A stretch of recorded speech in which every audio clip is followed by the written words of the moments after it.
Speed news 26 पर आपका स्वागत है। यहाँ मिलेंगी आपको 20 बड़ी खबरें। तो चलिए शुरू करते हैं आज की फटाफट खबरें। ट्रंप ने राष्ट्र को संबोधित करते हुए कहा कि ईरान के साथ युद्ध के मुख्य रणनीतिक लक्ष्य पूरे होने की ओर हैं।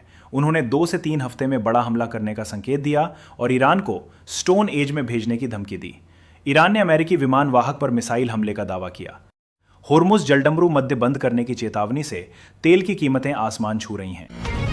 भारत जैसे देशों पर महंगाई का खतरा बढ़ गया है। ट्रंप के भाषण के बाद क्रूड ऑयल की कीमत 100 से 105 डॉलर प्रति बैरल के ऊपर पहुंच गई। ईरान युद्ध से सप्लाई प्रभावित होने से वैश्विक बाजार में हलचल मच गई।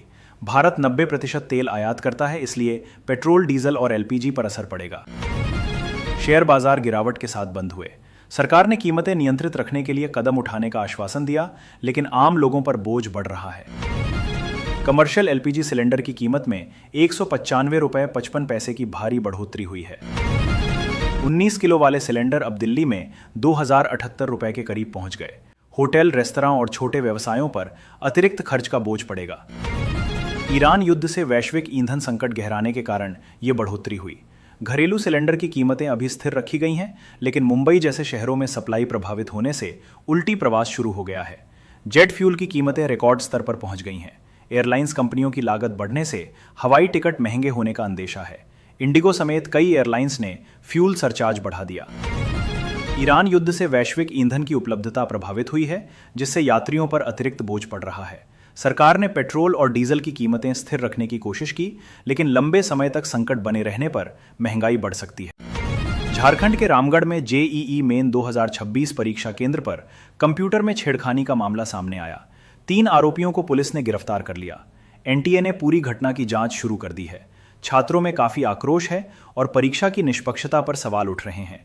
प्रशासन ने सख्त कार्रवाई का भरोसा दिया है। यह मामला स्थानीय स्तर पर काफी चर्चित हो रहा है। ईरान अमेरिका युद्ध में तनाव और बढ़ गया है। ईरान ने अमेरिकी ठिकानों पर मिसाइल दागे, जबकि ट्रंप ने युद्ध जल्द खत्म करने का दावा किया। होर्मुज जलडमरू मध्य में कोई भी जहाज गुजरने पर हमला करने की चेतावनी दी गई। भारत में तेल की कीमतें बढ़ने से आम आदमी की जेब पर असर पड़ेगा। वैश्विक अर्थव्यवस्था भी इस संघर्ष से प्रभावित हो रही है। नीतीश कुमार को Z+ सुरक्षा मुहैया कराई गई है। बिहार सरकार ने मुख्यमंत्री पद छोड़ने से पहले यह फैसला लिया। राजनीतिक सुरक्षा को बढ़ावा देने का यह कदम माना जा रहा है। मुरादाबाद में 5 करोड़ रुपए की रंगदारी मांगने वाले बदमाश अशु उर्फ मंटी को पुलिस ने एनकाउंटर में मार गिराया। वो लंबे समय से पुलिस की गिरफ्त से बच रहा था। पुलिस ने मुठभेड़ में उसे ढेर कर दिया। कानपुर में किडनी तस्करी का बड़ा रैकेट बस्ट हुआ। 2 साल से चल रहे ऑर्गन तस्करी के गिरोह को पुलिस ने पकड़ लिया। कई लोगों की गिरफ्तारी हुई और मेरठ के एक अस्पताल से इसका लिंक सामने आया। मथुरा में कृष्ण जन्मभूमि विवाद फिर से गर्मा गया है। स्थानीय महाराज ने अयोध्या जैसा भव्य मंदिर बनाने का दावा किया, जिससे विवाद तेज हो गया। बागपत में 10 साल के एक बच्चे की दर्दनाक मौत हो गई। खुले गड्ढे में गिरने के बाद उसकी लाश सीवर टैंक में मिली। स्थानीय प्रशासन पर लापरवाही का आरोप लगाया गया है। दिल्ली में इस वीकेंड पर आंधी और पहाड़ी बारिश का अलर्ट जारी किया गया है। मौसम विभाग ने लोगों को सतर्क रहने की सलाह दी है। ओरेकल कंपनी में छटनी का मामला सोशल मीडिया पर वायरल हो गया। एक कर्मचारी का पोस्ट जिसमें लिखा था, आज आराम से सोऊंगी, हजारों लाइक्स मिल रहे हैं। आईटी सेक्टर में नौकरी के संकट पर बहस छिड़ गई है। इंडोनेशिया में 7.4 तीव्रता का भूकंप आया। सुबह के समय तेज झटके महसूस किए गए। सुनामी का कोई बड़ा अलर्ट नहीं जारी किया गया, लेकिन लोगों में दहशत फैल गई। नासा का आर्टेमिस 2 मिशन सफलतापूर्वक लॉन्च हो गया। 54 साल बाद चांद की ओर इंसानों को भेजने की तैयारी तेज हो गई है। SLS रॉकेट का परीक्षण अच्छा रहा। अमेरिका ने ईरान के मिसाइल सिस्टम को निशाना बनाने वाला नया इलेक्ट्रॉनिक अटैक प्लेन तैनात कर दिया। युद्ध में यह नया मोड़ माना जा रहा है। इटली को फीफा विश्व कप 2026 क्वालिफाइंग में बड़ा झटका लगा।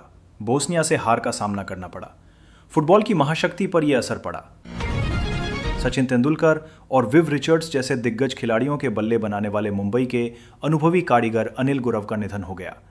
क्रिकेट जगत शोक में डूबा हुआ है। मुंबई में महंगे एलपीजी सिलेंडर और सप्लाई रुकने से मजदूरों में उल्टी प्रवास शुरू हो गया। कई लोग गांव की ओर लौट रहे हैं, जिससे स्थानीय अर्थव्यवस्था प्रभावित हो रही है। सीबीएसई ने सीटीईटी 2026 की OMR शीट जारी कर दी है। फरवरी सत्र के उम्मीदवार अब अपने जवाब देख सकते हैं। परीक्षा प्रक्रिया में पारदर्शिता बढ़ाने का ये कदम है। ये खबरें आज सुबह तक की ताज़ा जानकारी पर आधारित हैं। अपडेट्स के लिए भरोसेमंद न्यूज़ सोर्स देखते रहें। देश दुनिया की 20 बड़ी खबरें बिना रुके, सटीक, तेज और सबसे पहले, क्योंकि स्पीड न्यूज़ 26 पर हर अपडेट आपको रखता है एक कदम आगे। देश दुनिया की हर बड़ी खबर सबसे पहले और सबसे तेज पाने के लिए अभी स्पीड न्यूज़ 26 को सब्सक्राइब करें, क्योंकि यहाँ हर अपडेट होती है सटीक, तेज और भरोसेमंद।